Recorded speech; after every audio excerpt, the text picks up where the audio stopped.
Hallo Leute, ich zeige euch heute, wie ihr bei eurer Sophos UTM das Auto-Update konfigurieren könnt und wie ihr automatische Backups anlegen könnt. Gegebenenfalls sogar per E-Mail versenden könnt. Zunächst gehen wir auf unsere Sophos UTM. Ich bin schon mal angemeldet. Dann gehen wir auf Verwaltung, dann auf Up-to-Date. Da sehen wir aktuell die aktuelle Firmware und ob es neue gibt, genauso wie die Pattern-Files für die Erkennung von Schadsoftware.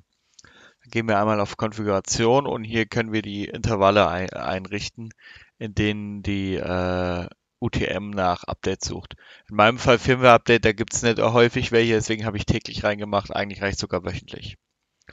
Da ein Intervall von Pattern-Files, da kann man eigentlich jede Stunde oder alle 2 Stunden haben, weil da kommen immer wieder, sieht man ja, die neuen Pattern-Files und die werden dann automatisch auch aktualisiert installiert und auch wenn gewollt, per E-Mail an euch verschickt, dass es aktualisiert würde. Ähnlich wie Firmware-Update, das heißt, da bekommt ihr dann eine Nachricht, dass ein Firmware-Update bereitsteht. Gucken wir nochmal in erweitert. Hier könnte man theoretisch dann noch manuell Updates einspielen über Update-Pakete und gegebenenfalls, falls ihr noch einen Proxy benutzt, vorgeschalteter Proxy vor der UTM, dann müsste hier dann auch noch der Proxy selbst hinterlegt werden, damit man ins Internet kommt für die Updates. So, und jetzt kommen wir noch zu dem Schritt Backup. Gehen wir auch mal kurz drauf. Hier sehen wir, hier hat er schon viele Auto-Backups angelegt. Das habe ich auch so eingestellt. Das heißt, wir gehen einmal kurz auf automatische Backups. Das ist standardmäßig aus. Hier sieht man maximal 10 behalten. Das ändere ich mal auf 7. Und er soll täglich die Backups machen. Aus Sicherheitsgründen einfach. So, das können wir wegmachen. 7 Tagen täglich übernehmen.